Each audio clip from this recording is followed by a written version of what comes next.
வைல்டா விளையாடுறதுக்கு wild group இருக்க உள்ள அந்த என்னன்னு எங்களுக்கு தெரியும். அதெல்லாம் பேருக்கு சில பேருக்குல கிளாஸ் எடுக்க தரன்னு கிழிக்க போறோம். நான் வாய்ஸ் விட மாட்டேன். நண்பர்கள் அனைவருக்கும் வணக்கம். இன்னைக்கான ப்ரோமோ வந்துருச்சு.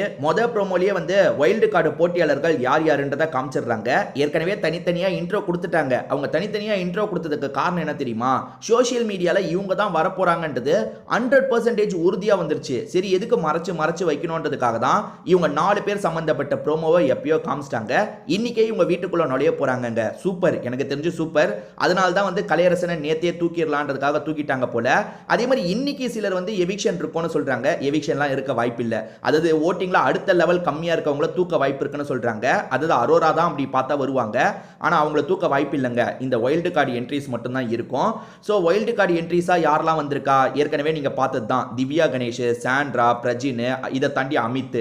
ஸோ முதல்ல விஜய் சேதுபதி எப்படி என்ட்ரி கொடுக்குறாருன்னா, வைல்டா விளையாடுறதுக்காக வைல்டு கார்டு என்ட்ரிஸ் வராங்க அப்படின்ற மாதிரி சொல்றாரு. எல்லாருமே என்ட்ரியை கொடுக்குறாங்க. பிரஜின் சாண்ட்ராவை பொறுத்த வரைக்கும் ஜோடியா நிற்கிறாங்க.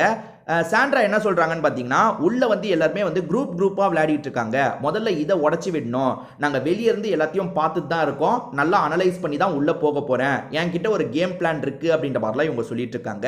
அதே மாதிரி இவங்க 2 பேருக்கு ஒரு பெரிய டிஸ்அட்வான்டேஜ் இருக்குங்க. அது என்னன்னு பார்த்தீங்கன்னா, இதுக்கு முன்னாடி கப்புலா ஒருத்தங்க தான் வந்திருக்காங்க. அப்படி வரும்போது அவங்க கப்பல் கிடையாது, ஏற்கனவே செப்பரேட்டட் ஆயிட்டாங்க. யாரை சொல்றேன்னா, பாலாஜி, அதுக்கப்புறம் அவரோட ஒய்ஃப் நித்யா நினைக்கிறவங்க. அவங்க 2 பேர் வந்திருப்பாங்க. அவங்க ஏற்கனவே பிரிஞ்சுட்டாங்க, வந்தாங்க, ஒன்றும் பிரச்சனை வரல. ஆனா இவங்க 2 பேர் சேர்ந்து இருக்காங்க. அதுவும் பல வருஷமா சேர்ந்து இருக்காங்க. 15 வருஷத்துக்கு மேல இவங்களுக்கு கல்யாணம் ஆயிருச்சுன்னு நினைக்கிறேன். இப்படி சேர்ந்து இருக்கவங்க உள்ள கேம்லயும் கொஞ்சம் சேர்ந்து விளையாடுவாங்களா? நம்ம ஆளுங்களுக்கு ரொம்ப ஈஸியாயிடும் நாமினேஷனுக்கு ஐடியா. என்னன்னா, இவங்க சேர்ந்தே இருக்காங்க, இவங்க இங்க போட்டியாளர் மாதிரி நடந்துக்க மாட்டாங்க. அதாவது ஜோடி மாதிரி நடந்துக்கிறாங்க. சுத்தமா பிடிக்கலன்ற மாதிரி ஈஸியா டார்கெட் வைக்கிறதுக்கு கொஞ்சம் வசதியா இருக்கும். அதாவது ஜோடியா வராங்கல்ல, இது வசதியா இருக்க வாய்ப்பு இருக்கு. ஸோ அப்படிதான் நான் பார்க்குறேன். அடுத்ததா திவ்யா கணேஷ் என்ன பேசுறாங்கன்னா, திவ்யா கணேஷை பொறுத்த வரைக்கும் உள்ள நிறைய பேருக்கு பாடம் எடுக்க வேண்டி இருக்குன்ற மாதிரி சொல்றாங்க. வெளியே எல்லாருமே நல்லா தாங்க பேசுறாங்க. நாள் நுழையும் போது நம்ம ஆளுங்க பேசினதெல்லாம் யோசிச்சு பாருங்களேன். ஒவ்வொருத்தர் என் டேலண்ட்டை காட்ட போறேன், நான் அப்படி பண்ண போறேன், இப்படி பண்ண போறேன், நான் பேச மாட்டேன், உள்ள போய் செய்வேன், என்னென்னமோ சொல்லிட்டு தான் போனாங்க. ஆனா அப்படி சொல்லிட்டு போனவங்களே இப்போ எப்படி விளையாடிட்டு இருக்காங்கன்னு நம்ம பார்த்துட்டு தான் இருக்கோம். திவ்யா கணேஷ் ரொம்ப போல்டா பேசுறாங்க. ப்ரோமோல கூட பயங்கரமா பேசின மாதிரி தான் நமக்கு காமிச்சாங்க. உள்ள போய் இவங்க எப்படி ஒரு ஆட்டத்தை ஆட போறாங்கன்றதை பொறுத்திருந்து பார்க்கணும். கமருதீனுக்கும் இவங்களுக்கும் ஏற்கனவே பழக்கம் இருக்கு, சீரியல்ல ஒன்னா பண்ண பழக்கம் இருக்கு. ஸோ அதுக்கப்புறம் என்ன நடக்குதுன்றதை நம்ம உள்ள போனதுக்கு அப்புறம் பார்க்கலாம்.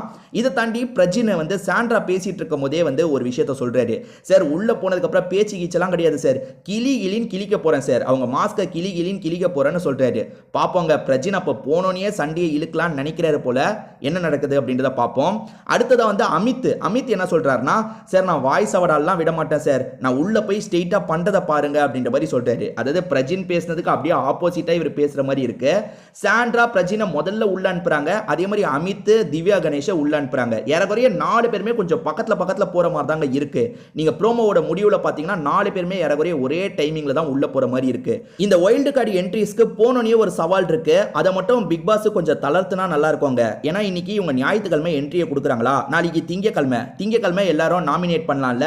முதல் வாரம் வைல்டு கார்டு என்ட்ரிஸை யாரும் நாமினேட் பண்ணக்கூடாதுன்ற மாதிரி பிக் பாஸ் சொல்லணும். ஏன் அப்படி சொல்றேன் பாத்தீங்கன்னா, இவங்க 4 பேருமே உள்ள நுழையிறாங்களா, இவங்க 4 பேருமே வச்சிருக்க கோவத்தெல்லாம் வெளிப்படுத்திடுவாங்க. பார்வதி, நீங்க இப்படி பண்றீங்க, நீங்க கேங்கா இருக்கீங்க, அப்படி இப்படின்ற மாதிரி இவங்க வெளியே பார்த்த எல்லா விஷயத்தையும் போய் ஒப்பிச்சிருவாங்க, கோவப்பட்டு பேசுவாங்க.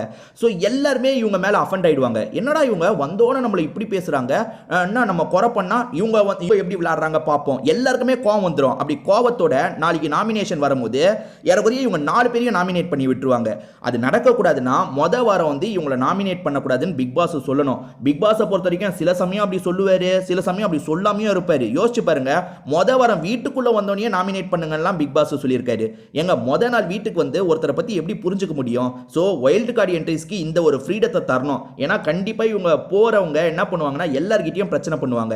நாங்க கேட்கிறோம் பில்டப் வேற இங்க கொடுத்துருக்காங்களா, அந்த பில்டப்பை எப்படியாவது காப்பாற்றணுன்றதுக்காக உள்ள போய் சண்டை வலிப்பாங்க. பார்வதியை போட்டு சண்டை வலிப்பாங்க. ஏன் அதுக்கப்புறம் கனி கேங் இருக்காங்களா, அவங்க கிட்ட சண்டை வலிப்பாங்க. ஏறக்குறைய வீட்டில் இருக்க எல்லார்கிட்டையும் சண்டை வலிப்பாங்க. நீங்க வேணா பாருங்க, உள்ள போய் எல்லார்கிட்டையும் சண்டை வலிப்பாங்க.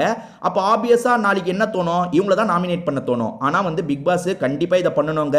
இல்லைன்னு இங்கே ஃபர்ஸ்ட் வரமே வைல்டு கார்டு என்ட்ரிஸில் யாராவது போகிற மாதிரி தான் இருக்கும். ஸோ என்ன நடக்க போது தெரியல. அதே மாதிரி நிறைய பேர் வந்து வைல்டு கார்டு என்ட்ரிஸ் ஜெயிக்க வாய்ப்பு இருக்கு, ஏன்னா இவங்க புரிஞ்சுட்டு வராங்க. அதே மாதிரி இப்போ வரைக்கும் யாருமே வீட்டில் எஃபெக்டிவாக இல்லை, வரவங்க கொஞ்சம் எஃபெக்டிவாக இருந்தால் கூட ஜெயிச்சிடலான்ற மாதிரி சொல்கிறாங்க. எனக்குமே அப்படி தான் தோணுது. ஏன்னா இப்போ வரைக்கும் வீட்டில் ரொம்ப ஸ்ட்ராங்காக எனக்கு பெருசாக யாருமே தெரிலங்க. விஜய பார்வதி, நான் இப்பயும் சொல்கிறேன், விஜய பார்வதி தான் ஸ்ட்ராங் இப்போதைக்கு.